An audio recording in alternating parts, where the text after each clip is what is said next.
Kristina Headrick is the founder of Yia Mas, a lifestyle brand dedicated to wellness, Hellenism, and community. And Kristina joins us to reintroduce the brand and what's new. Hi.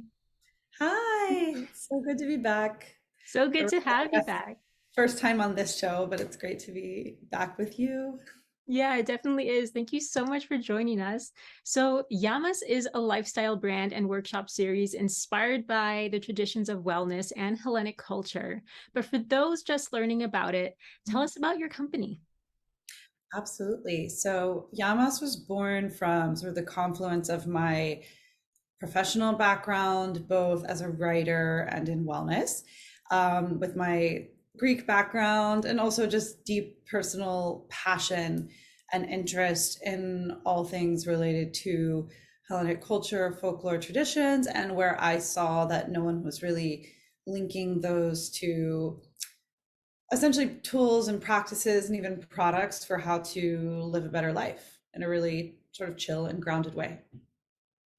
And Yia Mas is inspired by Greece's land, folk traditions, and ancient wisdom. And all of those offer so much in terms of wellness and living a full life. So, how did you get introduced to all that and just being inspired by it all? Oh man, there's so many angles I could take for this. So I'll take the one though that explains how it sort of started. Um, I was very into learning about Greek herbs, like mountain tea, sage, all of that. And I wanted to do an event really educating people about that. And I wanted to be sort of like a cross between a workshop and a social event. So I am, at the time I was based in New York City. I do spend some time in Greece, sometimes also in Virginia, where I'm from. But the time in New York City, it felt like all the young professional events were sort of like happy hours. And I was like, was there a way to bring people together in community that's also like there's a happy hour element to it at the time, but that was also focusing on like, let's learn something, let's have a shared experience, let's appreciate our culture. Also, not just for Greek people at all. Like we do retreats, and most of the participants who come on our retreats in Greece aren't Greek, which is like, I think awesome because I want to share this with everyone. Um, but yeah, and there's even just like I am really inspired by thinking of like my ancestors and the ways that they lived. And obviously our lives now are much cushier, but they also had a lot of wisdom that I think we can tap into. And we've been so lucky to take part in some of your dance classes and wellness workshops as well. We love them so much. Thank you. Um, yeah, and you've hosted events virtually, as we've been a part of, but also across the US, and just like you said, in Greece as well. And there's something really for everyone. So, what's your approach when curating events? Sure. So of course, the whole pandemic thing really threw us for a loop, because I was really right before lockdown. I was very focused on like, oh, I'm going to take this to Florida. I'm going to take it to California. Like I wanted it. So we're this workshop event, and we had the shop on the side. COVID hit. Suddenly, I had a lot more free time, which I've now has actually been a struggle for me since we're back to normal life. I don't have as much time to just do the research and everything I like to do, but the approach is like I kind of look at these different pillars, right? So one of them is the herbs, one of them is the folklore. Obviously, the dance is a really big one. And I've been really leaning into the dance because not only is it a form of exercise, but with a background in mindfulness, I like to kind of like infuse because dance classes can be really nerve wracking for a lot of people. And a lot of, I think diaspora Greeks have sort of, I joke like Greek dance PTSD, which is Yeah. right? A lot of people come to my class like, I haven't done it since high school. The teacher was mean to me. I'm like, I got you, honey. Don't worry. Um, so I curate it based on both what I'm interested in, and then also I do get some feedback from our community on Instagram and also just from friends. People say like, you should do this. I'm like, sometimes it doesn't make sense. I'm like, no, or I'll fill in the gaps with a guest teacher. You know, I brought in a guest teacher from Syracuse, New York, Nick Gatos. Like, shout out to Nick, I adore him. And he did a Mati workshop for us last year, and he's going to do another one for us here soon. So I also love to highlight other people who have a skill set or an expertise, because obviously I'm not an expert. Well, I don't know what I'm an expert in, but I'm a student. I'm a forever student. I have a lot of respect for people who have an expertise in something. So I love to bring in guest teachers to collaborate with Yia Mas as well. Love it. And like we said before, we love your workshops. We always feel so great after them as well. Ooh, And thank especially the dance ones too, just Yeah, really encourage you to just be in the moment and move your body and have fun. totally. Totally. Because like yoga, for example, is not for everyone. Like I do teach yoga in New York City a little bit virtually. It's not for everyone. And dance is just, it's fun, it's Yeah. fun. So, Christina, something that I have learned a lot about from you is just taking things slow and taking things siga siga.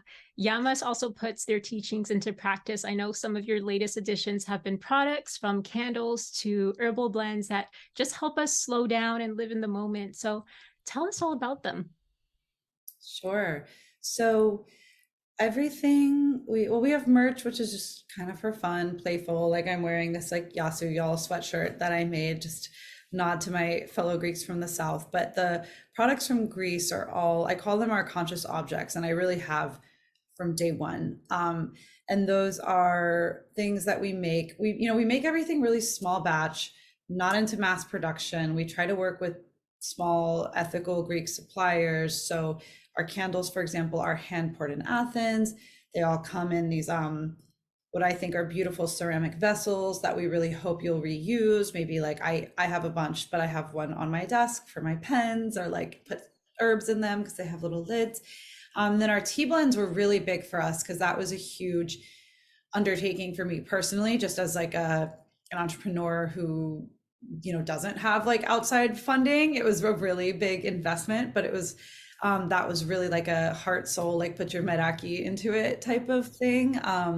So we did a Tsaitavunu, and then we also have two herbal tea blends, which again, I'm biased, but I'm kind of obsessed with because they're both I feel like very like classically Greek, but also very much like the one has Tsaitavunu, sage, and chamomile, and it's honestly the most grounding, soothing thing. So it's a way to just bring that taste of Greece back to you wherever you are in the world, and hopefully help you live more mindfully, but like make it easy for you to do so. And so classic. You can't help think about like your yaya or something when you hear about those blends. Oh, I know, I know. It's yeah, the Greek herbs really do. My mom would tell these stories of like how her yaya, who I unfortunately never got to meet, she died when I was very young, would like go up to the mountains and pick herbs, and that image was always in the back of my head as sort of a way to like connect with the people who came before me. And Yia Mas has grown so much over the years. And one of your newer initiatives is Know Thyself. And there are options to join like a book club and even meditation classes as well. So could you tell us more about that? Yeah, thank you so much for asking, because I feel like I always forget to market this, but it's also, I love it so much. So I created it on Patreon just for ease, and it's a way to continue connecting virtually, because with the sort of I think pandemic Zoom fatigue that we all have, I started toning down our Zoom workshops, making dance workshops in person again.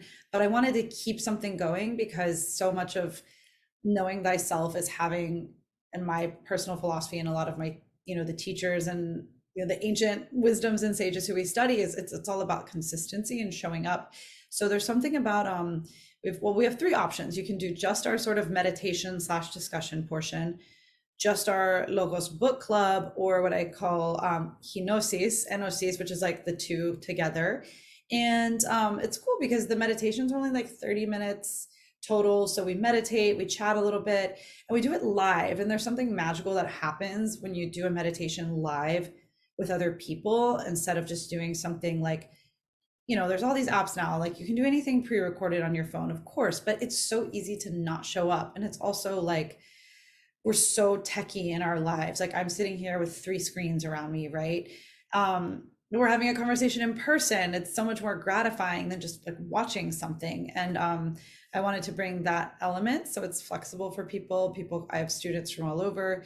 And then the book club's really cool because we tend to focus on either Greek or Cypriot authors or books that are somehow connected. So, we have done The Island of Missing Trees, which is a really beautiful fiction book about like a Cypriot Turkish love story, that dealt really well with like the nuances of that. And we've done like a poetry reading with a Greek American poet. So we do a lot of different things. Yeah. That's wonderful. And what's next for Yia Mas? Because we know there's a retreat in Greece coming up. Yeah, so I say like what's next, what's now? It's all happening. So I would love to continue to grow our Know Thyself hangout. It's like basically the cost the same as 2 lattes a month to do, the meditation or the book club.